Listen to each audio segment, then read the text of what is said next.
poucos anos, ou enfim, tantas celebridades e homens com poder se reunissem em Davos, na Suíça, para discutir a economia do mundo, todos empenhados em acabar com a desigualdade, só que quando iam para casa não faziam nada e tudo continuava do mesmo jeito.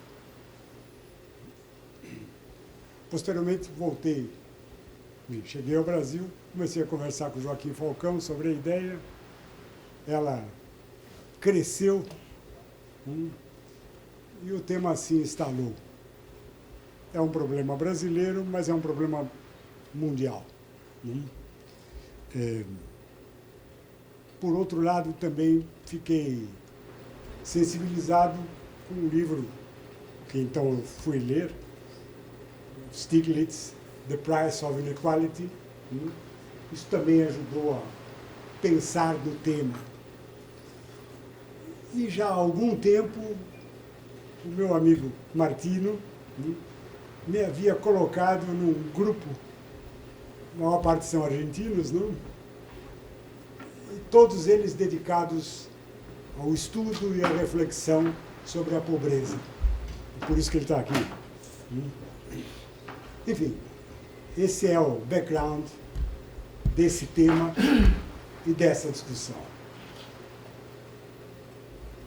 Eu me permiti falar nessa apresentação, que deve tocar nos vários pontos que serão discutidos posteriormente, sobre um tema que está, a meu ver, ligado à nossa temática de uma forma muito peculiar, e que ficou conhecido na filosofia como a dialética, uma parábola também se diz, mas a dialética do senhor e do escravo. A dialética do senhor e do escravo está na fenomenologia do espírito de Hegel, e é um trabalho, enfim, a fenomenologia foi escrita por ele quando ele tinha 37 anos, e marcou gerações. Mas marcou uma geração imediatamente seguinte, que foi a de Marx, que, ao ler Hegel, que trabalhou o tema a seu modo, para tentar explicar o conhecimento humano,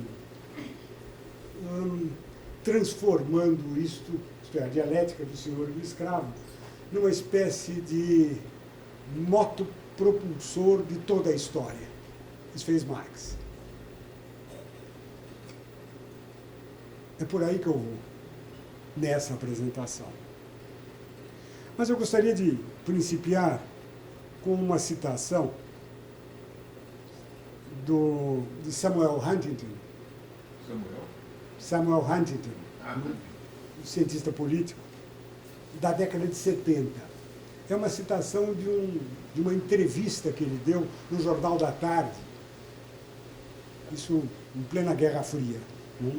Dizia o Huntington: em países com um nível um pouco superior de desenvolvimento, que estão começando a industrialização, há indícios substanciais de que os sistemas democráticos podem retardar o crescimento econômico. Tomemos o Brasil, que apresentou um crescimento espetacular nos últimos 7 ou 8 anos. Saudades disso, né? Teria tido grande dificuldade em consegui-lo com o regime democrático. Isso disse o Huntington naquela época. Bom, essa manifestação, obviamente, acontecia num contexto muito específico. O imediato pós-guerra, a gente sabe, havia se ocupado basicamente com a reconstrução da base material das nações diretamente envolvidas no conflito, e essa tarefa estava praticamente terminada por volta de 1980, aliás, 50, quando teve início, então, ao grande surto de expansão econômica. Primeiro com o milagre alemão e depois com o crescimento do Japão, e em tudo isso a hegemonia norte-americana apareceu. E bem cedo, como a gente sabe, o ritmo acelerado da produção de bens acumulação e os problemas de distribuição. Foi como aquela enorme multiplicação e entrelaçamento dos fios da nascente economia mundializada e que deram origem a uma complicada assimetria entre a esfera material e a esfera simbólica da vida. Naquela época, a gente já observava que nos países em vias de desenvolvimento, o debate se mostrava complicado. Era o problema complicado dos chamados pré-requisitos básicos, e que explicava a citação, ou a palavra do Huntington. O que é que se dizia naquela época, década de 70? Dizia-se que os ideais democráticos tinham que ser precedidos pelos chamados pré-requisitos. Isto é, o pressuposto de que os ideais democráticos só seriam viáveis se conseguisse reproduzir nos países em desenvolvimento o curso dos países desenvolvidos e que já teriam realizado historicamente a modernização das suas sociedades e a industrialização da sua economia. Essa ideia, paradoxalmente, estava curiosamente influenciada por Marx, que dizia: o país industrialmente mais avançado representa para os menos desenvolvidos um panorama do seu futuro. Marx. Bom, o que o Samuel Huntington, na sua manifestação, queria dizer é que os avanços da modernização, sobretudo com mobilização social, como participação política, não implicavam necessariamente num desenvolvimento político, podendo ocorrer, inclusive, um movimento oposto, isto é, uma decadência política. E por trás dessa tese estava a exigência de realizar integralmente altas taxas de desenvolvimento econômico, aproveitando, inclusive, a poupança externa, o que colocava para os subdesenvolvidos, o terceiro mundo, os emergentes, o problema da autonomia nacional, e até hoje isso existe. Em segundo lugar, a eficiência governamental e também, ao mesmo tempo, o bem-estar social a curto prazo, o que significava elevação da taxa de incerteza que a participação política externa normalmente acarreta. Era, pois, digamos assim, com respeito à democracia, que naquele contexto o tema dessa igualdade e desigualdade mundial entre os países se tornava emblemático. Quem viveu a Guerra Fria há de se lembrar disso. Os países ao redor do mundo, diz Huntington no seu The Price of Inequality, oferecem exemplos assustadores do que acontece às sociedades quando elas alcançam um nível de desigualdade para a qual se movem. O quadro não é bom. São países em que os ricos vivem em comunidades muradas, à espera de hordas de trabalhadores com renda abaixo da sobrevivência, sistemas políticos instáveis em que promessas populistas às massas de uma vida melhor desabam em frustrações. E em tudo, talvez, o mais importante, a ausência de esperança, pois nesses países os pobres sabem que seus propósitos de emergir da pobreza apontam para um longo caminho de realização minúscula. Isso, o Stiglitz. Bom, nesse sentido é que, a meu entender, ele fala de preço, o preço da desigualdade. Porque aqui se coloca a questão do reconhecimento de uma realidade e os ônus da sua relação retributiva, mais especificamente o custo que há de se pagar pelas desigualdades. Esse custo a pagar pela desigualdade significa, porém, na outra esfera, não na empírica econômica, na esfera simbólica, alguma coisa a mais.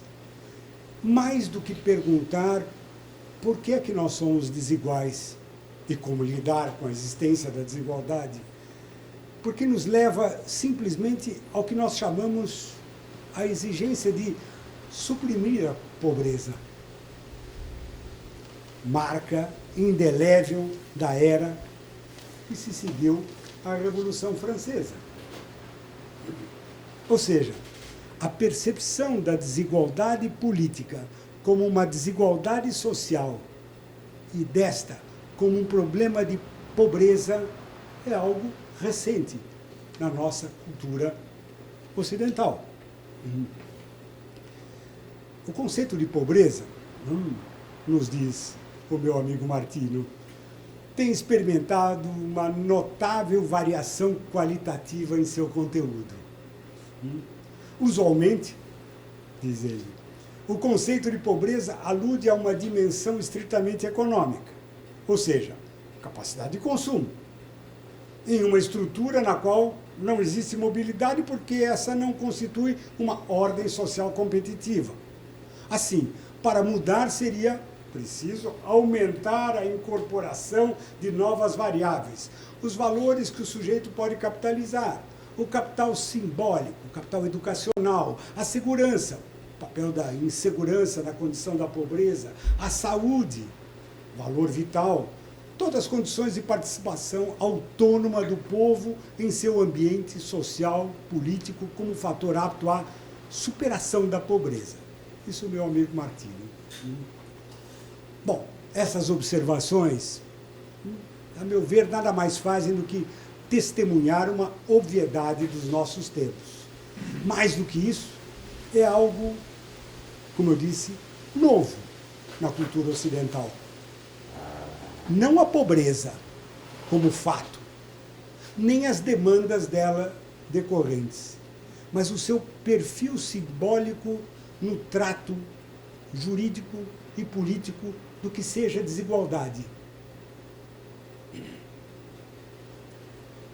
Me permitam um passo atrás. Quando nós olhamos para a antiguidade, quanto mais o ser humano era capaz de ternura dentro do seu grupo parental, tanto mais era indiferente quanto aos grupos vizinhos, donde um sentimento de quase, entre aspas, igualdade em força vital para dentro e de desigualdade para fora. Nas origens da civilização, eu cito Émile Bienveniste aqui, mostra-se que uma organização parental apontava para os traços de um parentesco com predominância do tio maternal, embora presentes fortemente os traços patriarcais, donde nela o papel da mobilização da fratria.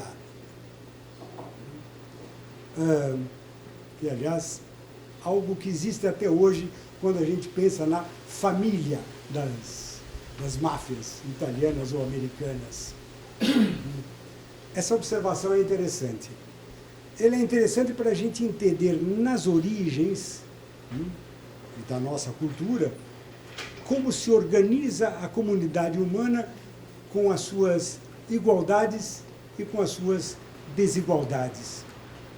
Assim, se nós examinarmos a palavra fratria como um grupo de vários genes, para aí chegarmos à temática da sua organização jurídica, nós vamos perceber aí, até um pouco mitologicamente, a presença de dois sistemas de nomoi, dois sistemas de leis. Se olharmos para a mitologia grega, de um lado o que talvez nós pudéssemos chamar de a justiça intrafamiliar, representada pela deusa Têmis. E, de outro lado, a justiça interfamiliar, representada pela deusa Dike.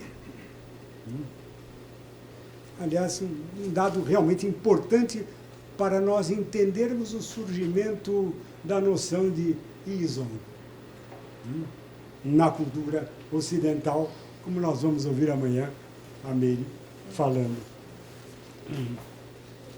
O mundo de Têmis é um mundo familiar. É o lugar privilegiado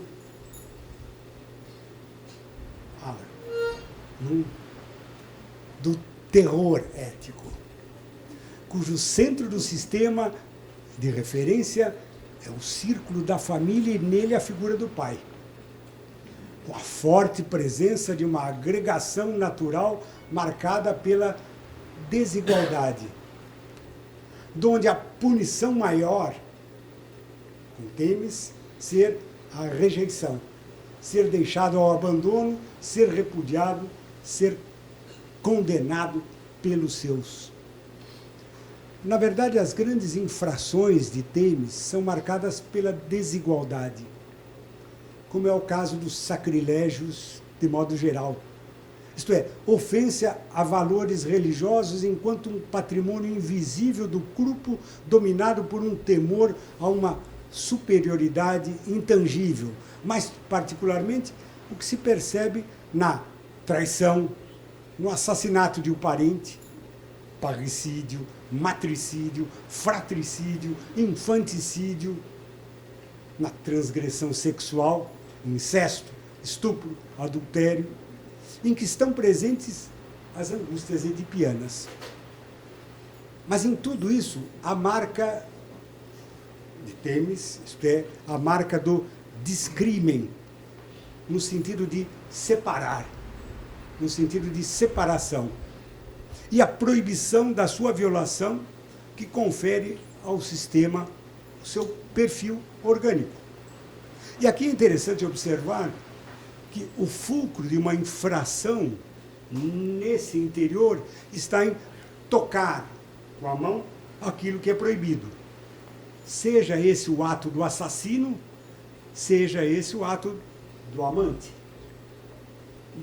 Nota-se nessa lista arcaica que a propriedade, o domus, de onde veio o dominium, dominus, em geral coletivamente familiar, não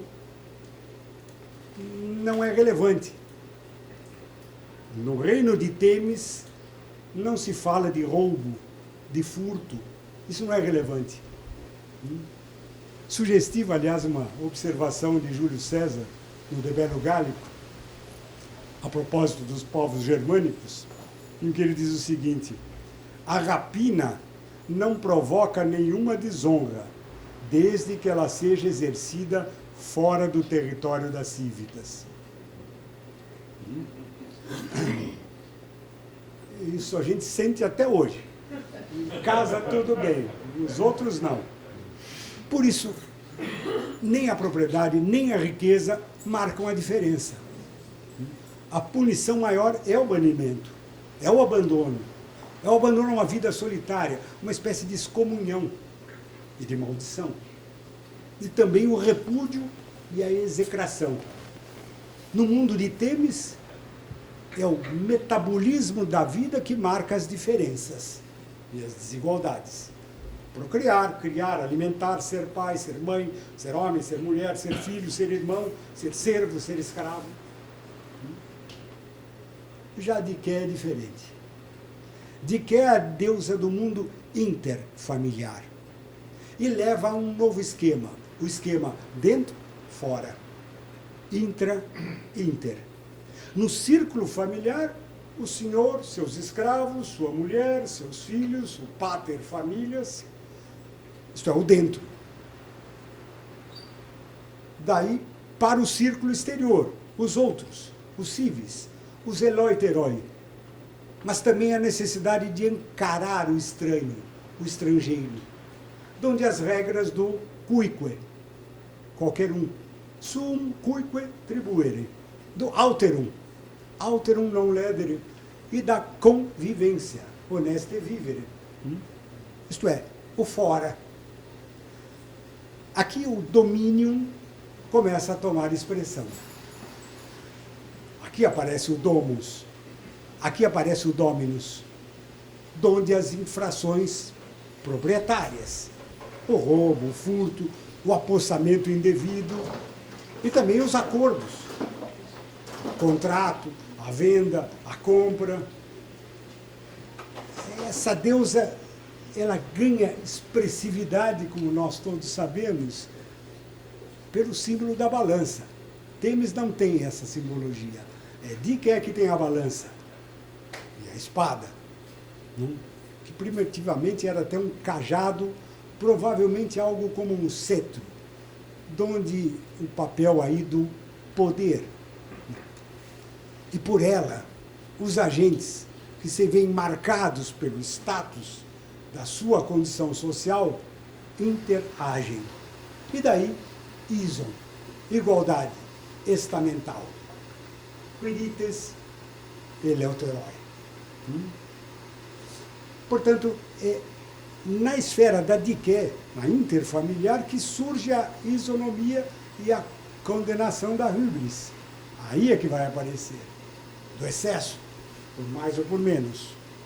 Na polis, a repressão exercida por Temis, a outra, é vertical, ela é de cima para baixo. Mas, quando entra de quê, ela passa a adotar, por assim dizer, um procedimento igualitário, mais horizontal. E daí o dikaion, dikaiosine, a justiça. Dike, justitia, como vão dizer os romanos. A história mostra que nela as questões de sangue intrafamiliares passam a submeter-se a tribunais, em que a reparação, ainda que sob o caráter de uma vingança, a figura do vindex, e da composição, reivindicar, aliás a palavra é a mesma, reivindicar alguma coisa e vingar-se. Assumem aqui o caráter agonístico. Lembrando que a palavra agon, se eu estou certo, servia para designar tanto a justa esportiva, como um concurso artístico, como um processo. E é esse proceder agonístico que engendra a igualdade. Ison. Em que os opositores se opõem e se põem um em face do outro, portanto, como iguais, ou pelo menos reputados como iguais. E nesse jogo, agon, a mensuração começa a adquirir relevância, onde a condenação do excesso, por mais ou por menos, como um traço essencial da justiça. Virtus, virtude, arete, mesotes, ratio, logos, proporcio, analogia, começa a mensuração. Nesse mundo, a igualdade dos cíveis não precisa refletir a desigualdade das casas, a desigualdade doméstica, econômica, domos, oikia. Ou seja, a desigualdade é um tema natural, não é um tema político. Portanto, não preocupa. Mas se a desigualdade pertence a esse outro mundo, a de Temis, que é o mundo da necessidade, se ela serve ao metabolismo da vida, se ela é inerente ao mundo da sobrevivência, se faz parte da natureza, então, a dicotomia igual-desigual, naquela época, não tinha nada a ver com propriedade, nem com riqueza. E isso não constituía um tema político. Ou seja, a pobreza não era um problema político. Por sua força simbólica, ok, de certa maneira, ela se transporta para o mundo das civis, no entanto, para a guerra, mas que faz dos inimigos vencidos escravos, que permite que o credor escravize o seu devedor. E isso como algo normal e natural. Esse mundo do guerreiro, do credor, do vencido, do devedor, esse mundo ensolarado tem a sua face soturna, claro.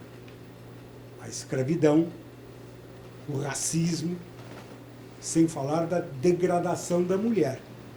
Enfim, todo esse complexo de relações em que o sentimento que o homem tem da sua dignidade se alimenta do fato de recusar essa dignidade a algum outro. É por aqui que as coisas começam.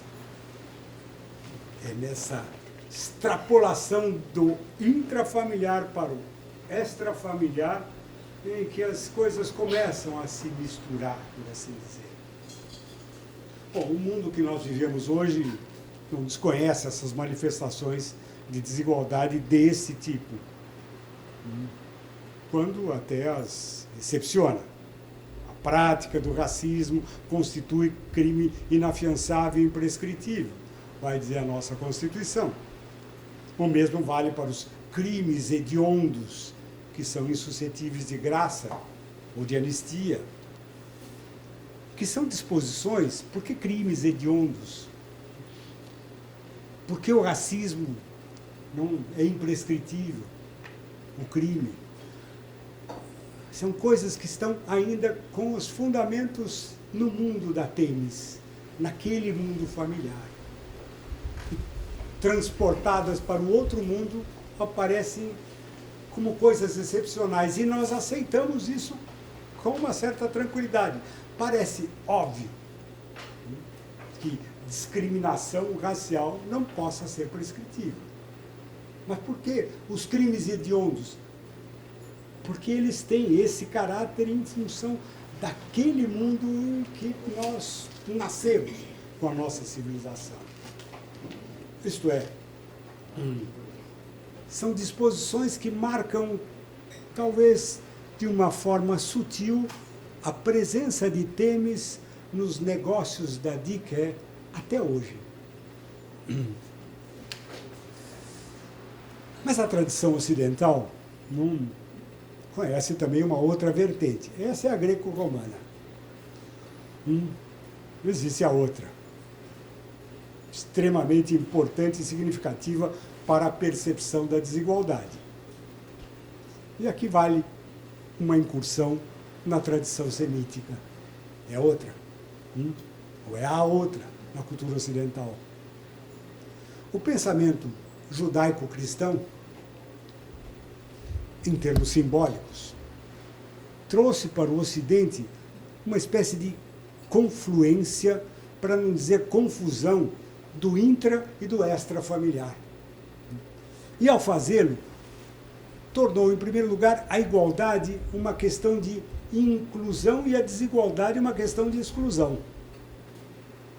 E, em segundo lugar, uma espécie de tematização da igualdade no interior mesmo da família, dentro. Ou seja, a dualidade igual-desigual, como agora incluído-excluído, generaliza a igualdade como condição humana ao mesmo tempo que a desigualdade se torna uma espécie de castigo. Assiste-se, então, ao aparecimento de uma antropologia diferente, que, em termos do jurídico, fez do homem o eterno acusado de uma falta indefinível e irrecusável e para todo sempre já cometida, desde a criação do mundo. Vamos lembrar que no Velho Testamento, a serpente, Gênesis, na época dos reis, A serpente é o sedutor primordial, maldito sem remissão, e depois do exílio é um inimigo misterioso, chamado em hebraico Satã, e em grego geralmente Diabolos. E que no Novo Testamento, João, se identificam com a serpente e por meio dela o mal entra no mundo. Onde? Deus é inocente, o acusador supremo é o demônio. Deus é comparado com frequência a um credor exigente e misericordioso, donde a redenção cristã assimilada a um pagamento de uma dívida, o resgate de toda a humanidade tornada cativa por sua dívida ou seu pecado. E, por consequência, uma inflexão valorativa na percepção dos iguais e dos desiguais. É um pouco diferente dos gregos e dos romanos. Nesse quadro, a igualdade e a desigualdade sofrem, então, uma inflexão muito original, no sentido de pertencer a um status, ao mesmo tempo de dominação, domínio, propriedade, dominus, servos, e de suzerania, suzerano, vassalo, e que regula como inclusão e exclusão mundos singularmente separados. O reino dos céus, o reino da terra. A lex divina, a lex humana. De um lado, a desigualdade de status estamental, ela é sustentada por uma confluência sui generis entre o mundo intra e extrafamiliar. Intra e interfamiliar. O que a gente pode perceber na era medieval, pela concepção ritualística da realeza, cuja legitimidade se baseia na herança transmitida pelo sangue. Como a terra de onde vem a seiva que alimenta as plantas, é o sangue que transmite o poder, de onde as séries hereditárias, as dinastias, que legitimam e desigualam a autoridade, primus inter pares. Mas o senhor feudal, é curioso, ele é ao mesmo tempo dominus, isso a gente tem até hoje nos títulos dos reis, pelo menos na Espanha e em Portugal, Dom Pedro, esse é dominus, não?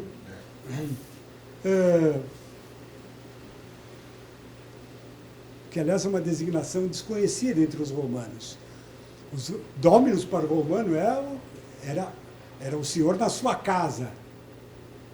Mas isso não tinha nada a ver com poder, exercício de poder. Na Idade Média as coisas se juntam.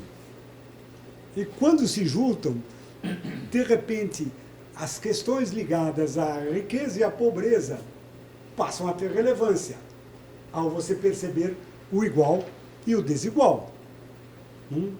Ou seja, nós percebemos uma extensão da dicotomia igualdade e desigualdade para a organização socioeconômico senhor-servo, mestre-aprendiz. E aqui aparece a pobreza como um tema nuclear da dicotomia. Aqui aparece a pobreza. Ao trazer para o interior da dicotomia a imagem forte da pobreza, a desigualdade em termos de inclusão e exclusão, ela não se equipara ainda imediatamente ao domínio de bens materiais. Ainda prevalece na organização estamental da sociedade estática a figura do pobre. Só que aí a figura do pobre começa a adquirir um novo estatuto. E não só no plano metabólico da vida, a pobreza em oposição à riqueza, mas também no plano da ação e da conduta. Suzerania, vassalagem, servidão. Por consequência, a figura fica um pouco ambígua, envolta em positividade e negatividade, a figura da pobreza. Talvez por isso a pobreza não seja apontada como base de uma desigualdade execrável. Mas, ao revés, no começo, ela é até apresentada como um status exaltado. Eu vou mencionar um livro de Enoque. Enoque, acho que ele era, não era o pai, ele era o avô de Noé. Não? Ele vem mencionado no Velho Testamento. Mas esse livro não é reconhecido nem pelos cristãos, nem pelos judeus. E talvez por razões óbvias. Vejam o que diz Enoque no seu livro, um livro apócrifo. Aqui aparecem algumas maldições contra o mundo dos ricos e dos poderosos, no qual o luxo é apresentado como crime. Como o quê? Crime. Ai de vós que edificais vossos palácios com o suor dos outros. Cada pedra, cada tijolo que os compõe é um pecado. A palavra pobre se identifica com amigo de Deus. E daí no cristianismo, a riqueza passa a ser vista como um obstáculo à inclusão. É mais fácil um camelo passar pelo buraco da agulha que um rico entrar no reino de Deus. A pobreza é vista como um estado permanente. Pobre sempre tereis, vai dizer Jesus. Mas como um status de miséria bem-aventurada. Bem-aventurados os pobres de espírito, porque deles é o reino dos céus. Ou então como um desígnio divino. Rabi, quem pecou para que ele tenha nascido cego? Ele e os seus pais. E a resposta de Jesus, para que nele se mostrem os desígnios de Deus. E mais, a mendicância, no correr dos tempos, torna-se uma verdadeira virtude, um status de santidade. O que explica o grande movimento húmbrio do século XII, estruturado em nome da pobreza, São Francisco de Assis. Transforma efetivamente a pobreza num objeto de amor e de desejo, querer ser pobre,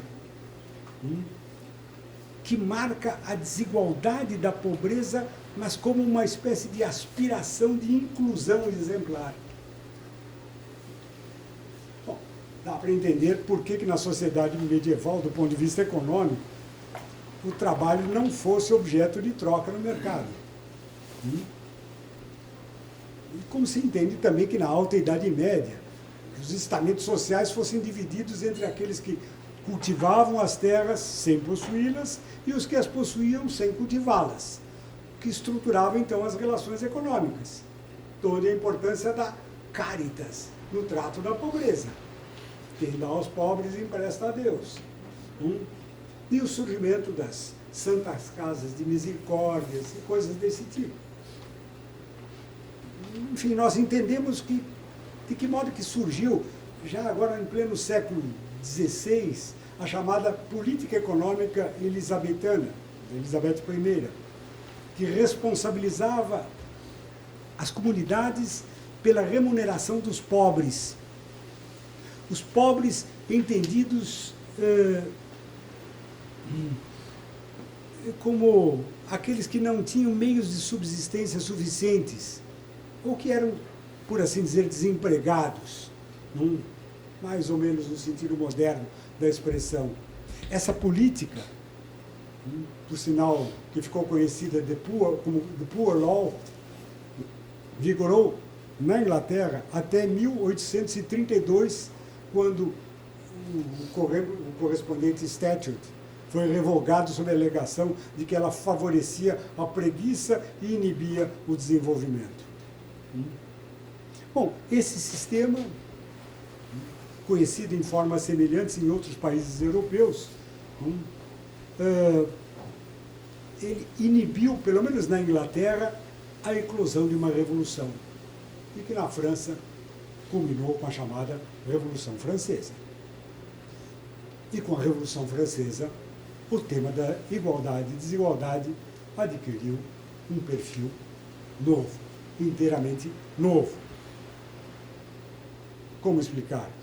Bom, começa a monetarização do trabalho, que é reconhecida como um fator fundamental para o advento da sociedade de mercado. É essa sociedade que vai se desenvolver a partir de meados do século, principalmente do século XVIII, e que culmina politicamente na Revolução Francesa. Na sociedade de mercado, a economia capitalista passa a ver no dinheiro o meio hegemônico para qualquer troca, neutralizando os objetos, neutralizando os sujeitos de troca e criando uma igualdade e desigualdade antes insuspeitada. As diferenças estamentais são aos poucos substituídas por uma nova mentalidade. A ação humana movida pelo ganho e pela acumulação, o que exige eficiência.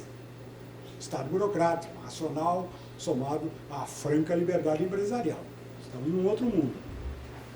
Bom, não se pode menosprezar essa transformação mediante a qual ocorre o aparecimento de uma nova circunstância condicionadora da percepção da dicotomia, desigualdade e igualdade. De um lado, a industrialização, e com ela, o advento da economia de mercado. Ok. Fundada no dinheiro como meio hegemônico de troca, supostamente capaz de igualar os agentes econômicos, neutralizados na condição de agentes sujeitos de direito. A expressão começa a ganhar fôlego nessa época. Somos todos sujeitos de direito. E de outro, começa uma espécie de equiparação dos produtos, todos neutralizados na condição de utilidades, como objetos de interesse, bens de uso, serviço, o próprio consumo como objeto de troca, o dinheiro como objeto de dinheiro, enfim, tudo isso criando uma espécie de desigualdade saudável em termos de competição. Nasce aí a noção de interesse como ganho, como vantagem, como lucro, como mola propulsora que se expande e atinge, assim, todas as relações econômicas.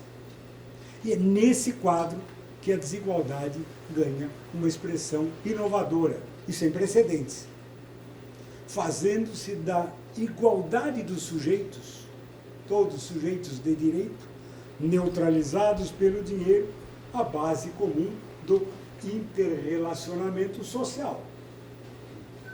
Bom,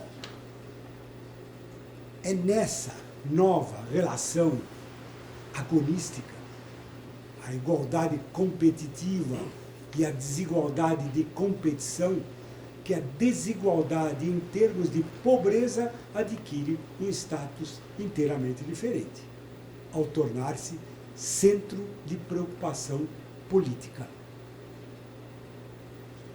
A economia política anterior partia da riqueza supostamente engendrada para as nações pelo movimento da propriedade privada, para chegar às suas considerações apologéticas sobre esse regime de propriedade.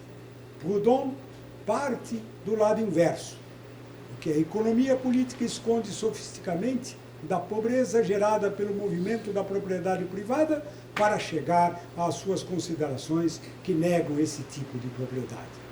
Karl Marx, A Sagrada Família. Bom, e aqui nós chegamos à dialética do senhor e do escravo, Hegel. A dialética do senhor e do escravo aflora na superfície do texto de Hegel, a partir desse veio muito profundo e dessa experiência fundadora que configura as sociedades ocidentais desde a sua aurora grega como sociedades políticas. Ou seja, sociedades constituídas em torno da luta pelo reconhecimento, oscilando entre os polos da physis, que impele a particularização do interesse e do desejo, e do nomos, que rege a universalização do consenso em torno do bem reconhecido e aceito. Ora, a percepção da pobreza começa-se a falar de proletariado. como um tema nuclear foi, para Hannah Arendt, o ato genial de Karl Marx. Embora, ao ver de Hannah Arendt, também o seu grande erro teórico, fruto de uma interpretação que ele, Marx, fez da dialética hegeliana do senhor e do escravo. De todo modo, isso significou ler a questão social em termos políticos. Essa transformação da questão social como uma força política estaria contida no termo, que então se espalhou, exploração. Ou seja, a noção de que a pobreza era o resultado da desigualdade na exploração econômica da classe dominada pela classe dominante, em que a posse dos meios de violência no exercício do poder político vigorava. Bom, a genialidade, para Hannah Arendt, o equívoco, dessa contribuição original estaria em que Marx teria interpretado a necessidade vital da massa em termos políticos. Isto é, não em termos propriamente de luta por pão ou por riqueza, mas em luta pela própria liberdade. Essa predicação categorial da pobreza como exploração econômica e como opressão política é um motivo, então, para a gente tentar entender a famosa relação entre senhor e escravo, como Hegel foi colocá-la.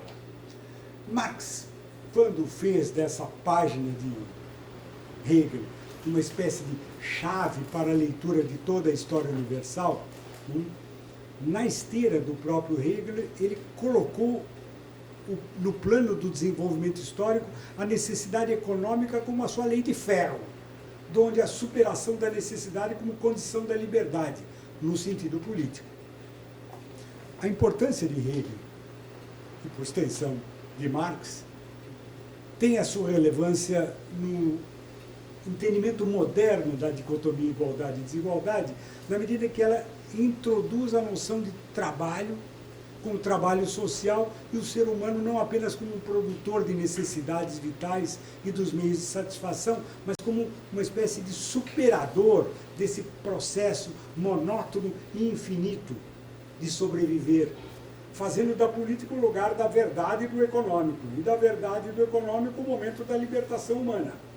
Essa concepção, por assim dizer, incorpora o regime igualitário da Revolução Francesa e impõe a sua marca sobre a desigualdade como um estigma. Agora virou um estigma.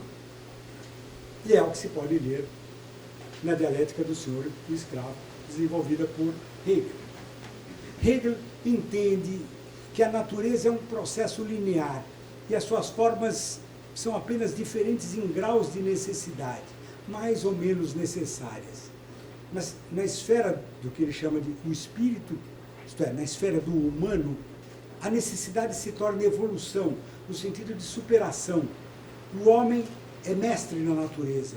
Ao corrigi-la e educá-la pelo trabalho, ele introduz a liberdade. Entenda-se, Hegel, a rigor, no seu trabalho rudimentar e direto sobre a natureza, o homem não precisa pensar no que ele faz e nem como ele faz. Mas isso não é trabalho. Não é trabalho no sentido humano, que é esforço corpóreo que vence a natureza e esforço intelectual que ilumina a sua opacidade. Isso foi o que Hegel ensinou.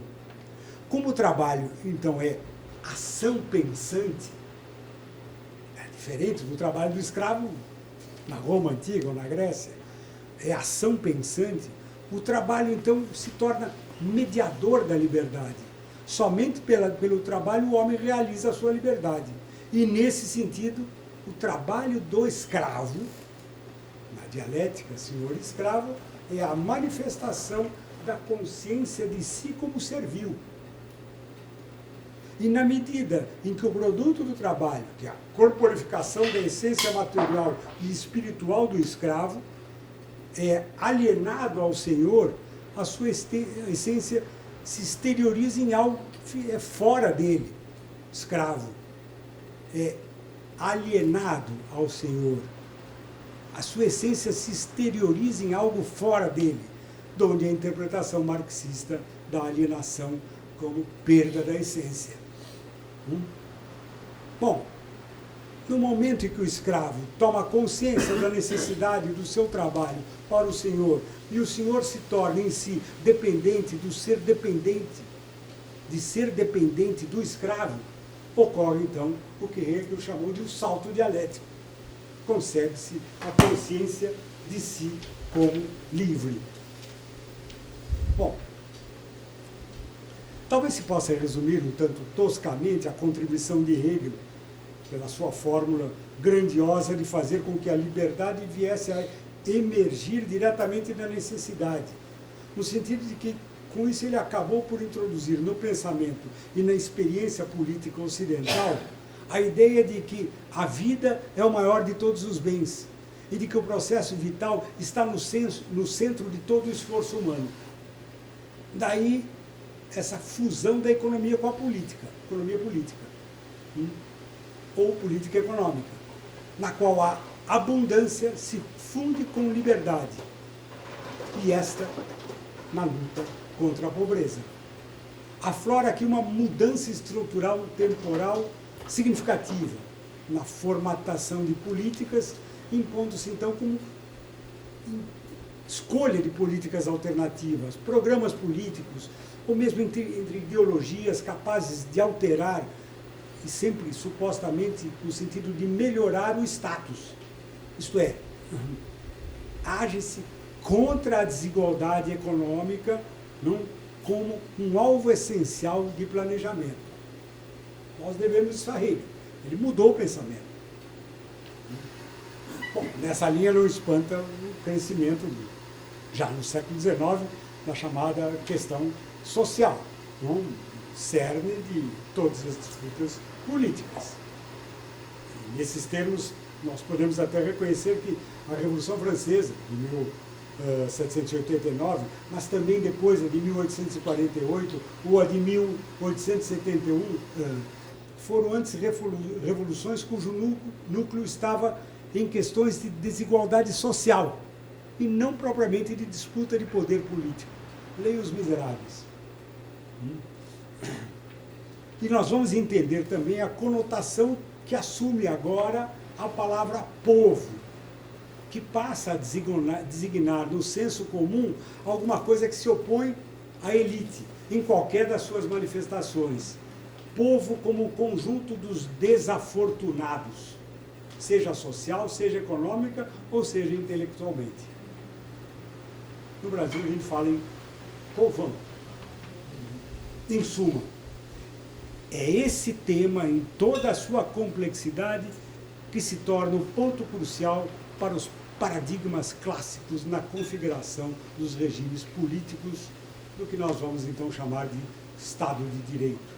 É esse paradigma que se torna fundamental para a incorporação daquilo que começou a se chamar de justiça social, e que está dentro da Constituição brasileira. E nessa conotação nova, a desigualdade aparecendo de uma forma excepcional. Eu não preciso dizer que a Constituição brasileira incorpora tudo isso. Ela nos manda, como todas as constituições anteriores, a tratar igualmente todos perante a lei. Todos são iguais perante a lei. Mas a nossa Constituição é uma Constituição curiosa. Além de dizer que todos são iguais perante a lei, ela garante também o direito inviolável à igualdade. É dupla. Foi a primeira vez que isso aconteceu. Somos todos iguais perante a lei, mas garante-se o direito de todos à igualdade. Isto é, a igualdade nessa Constituição é claramente uma aspiração da Constituição. E por isso nós vamos ver que ela vai dizer que um dos objetivos da República é a redução das desigualdades regionais e sociais, princípio da ordem econômica. Isto é, ela vira aspiração, combate à desigualdade. Aqui os esquemas mudam, no entanto, um pouco. nós somos todos iguais perante a lei. Nós todos temos direitos subjetivos fundamentais, condição para a nossa ação. Mas, nesse contexto, o tema da igualdade e desigualdade acaba sofrendo uma espécie de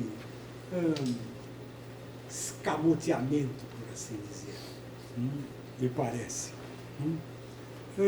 Nós entramos, por assim dizer, naquilo que talvez a gente pudesse chamar de uma perspectiva funcional da desigualdade. E o que é a perspectiva funcional da desigualdade? A desigualdade, ela é vista como o resultado do sistema de valores da sociedade. Ok, os seus papéis e de posições que os indivíduos ocupam. Mas, em cada sociedade, você coloca um fator novo, que é o fator tempo. E com o fator tempo, o que se diz é que nós somos desiguais, mas a todos está aberta a possibilidade de você trocar de papéis. Enfim, se Lula foi presidente da República, qualquer outro sindicalista poderá ser um dia. Essa forma, a meu ver, ela escamoteia um pouco o problema da desigualdade. Ela faz com que você conviva com ela. Permite que você diga, bom, desigualdade agora, mas amanhã você pode modificar. O fator tempo escamoteia a desigualdade. E com isso, aos poucos, nós somos levados a uma situação muito peculiar, que é a situação que nós estamos vivendo hoje. Isto é, a desigualdade, ao invés de se opor radicalmente à igualdade, isto é, ao invés de nós lidarmos com essa dicotomia, aí se introduz um termo novo, que fica no meio da desigualdade e da igualdade, que é a noção de diferença. Hoje, quando a gente pensa em desigualdade, nós pensamos ainda em oposição à igualdade, mas talvez mais importante do que pensar na desigualdade como oposição à igualdade é pensar na desigualdade como diferença. E a diferença começa a tomar conta do debate. Isto é, ser diferente começa a ser um direito, às vezes, mais importante do que ser igual. Ser diferente significa algo que você tem que proteger. Não preciso ir muito longe para nós pensarmos nas formas como a diferença ganha espaço. Ganha espaço no mundo que a gente vive. Cotas para mulheres, cotas para os ex-escravos, cotas. A ideia da cota é uma forma de você chamar a atenção para uma desigualdade chamada de diferença e que tem que ser protegida enquanto tal. De repente, a diferença cresce nessa dicotomia. Quem atravessou a balsa hoje deve ter visto lá o caminho dos prioritários. Por que prioritários? Mais velhos, não? Ou crianças de colo. Nós começamos a focar a igualdade e desigualdade em termos de diferença. Mudou um pouco a representação simbólica da dicotomia. E aqui começam as fórmulas para tentar lidar com isso. Por exemplo, considerar os direitos a prestações expressas para os diferentes como especificações da igualdade substancial entre todos. Esse é o modo como a gente ampara a velhice, dá privilégio aos deficientes, as chamadas prioridades. Ou, numa segunda hipótese, surge uma espécie de recurso à razoabilidade. Se não há razão para permitir um tratamento diferente, então prevalece o tratamento igual. É a supremacia da diferença sobre a igualdade. Bom, nesse contexto, nós vamos chegando a um momento em que a dicotomia parece que toma outros sentidos que às vezes empanam um pouco os problemas que nós temos que resolver. Como lidar com as diferenças? Como lidar com as diferenças na saúde? Como é que faz o juiz para atender um em detrimento da maioria? E vice-versa. Esse tipo de problema é um problema de igualdade e desigualdade típico do momento que nós estamos vivendo. É uma nova fase, talvez, da questão da desigualdade. E o futuro? O que é que nos reserva o futuro? Recentemente, eu tive no escritório um caso de uma empresa britânica, por sinal, que entrou num leilão disputando a oferta de um serviço dos Correios brasileiros. Ela perdeu o leilão. Ela perdeu o leilão, perdeu. Ganharam as outras empresas. E por uma diferença de R$500, foi mínima a diferença. O leilão foi um leilão eletrônico. E daí nós fomos olhar as regras do leilão e descobrimos que havia, dentre elas, uma que dizia que não poderia haver lances no leilão em menos de 5 segundos. Por quê? O pressuposto é a cabeça humana não consegue decidir em menos de 5 segundos. Se é em 5 segundos ou menos, tem máquina funcionando no lugar. Ela age mais depressa do que o homem. Nós vamos ouvir o Martinho falar sobre isso amanhã. É uma nova desigualdade do homem em relação à máquina. Ela está aparecendo. Mas, por fim, uma pergunta subsiste. Por que essa forte inclinação para a igualdade? O que é que nos impulsiona a buscar a igualdade? Com tudo isso que a gente viu. Eu fui aluno na Alemanha, de um professor de sociologia, Helmut Schöck, que escreveu um livro que me pareceu interessante, até hoje me parece interessante, sobre a inveja. O Schöck estuda a inveja. E ele diz que a inveja é, talvez, dos pecados capitais, aquele que mais a gente esconde. Soberbo, você não se incomoda muito em parecer. Orgulhoso, vaidoso, sei lá. Mas inveja todo mundo esconde. E você não suporta a inveja dos outros.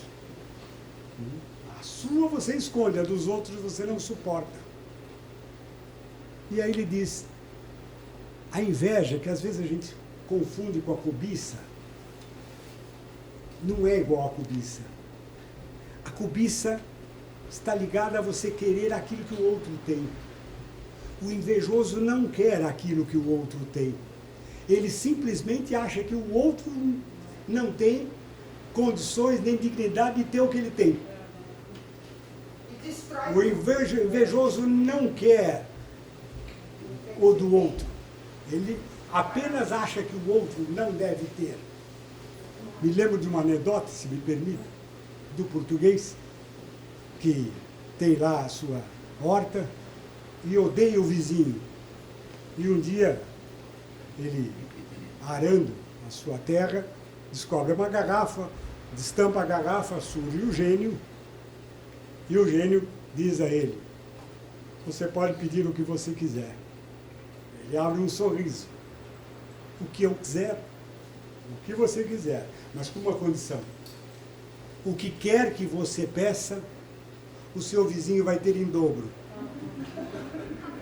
O português pensa, pensa e responde, segue-me de um olho. Isso é inveja. É terrível. O Helmut Schuck diz, de fato, a inveja é sempre apresentada como um sentimento abaixo. Não, ele é ruim, mas tem um lado positivo. Esse é o lado curioso. O lado positivo, Bacon, por exemplo, chamou esse lado positivo de a inveja pública, que é a inveja, por exemplo, que nos faz delatar um criminoso e até nos obriga a delatar o crime do qual nós sabemos, não é? A inveja pública é uma inveja curiosa, porque ela representa positivamente uma espécie de desejo incontido de que nós somos todos iguais, que ninguém pode ser diferente. O que mais o invejoso odeia é o privilégio. Não pode haver privilégio. Se eu não posso, ele também não pode. Será que a inveja é esse fator muito humano? Está na Branca de Neve, na Rainha, não? Enfim, nos contos infantis. Será que a inveja é a responsável por esse violento humor humano de procurar a igualdade? Bom, é o que todos vamos discutir a partir de amanhã. Muito obrigado.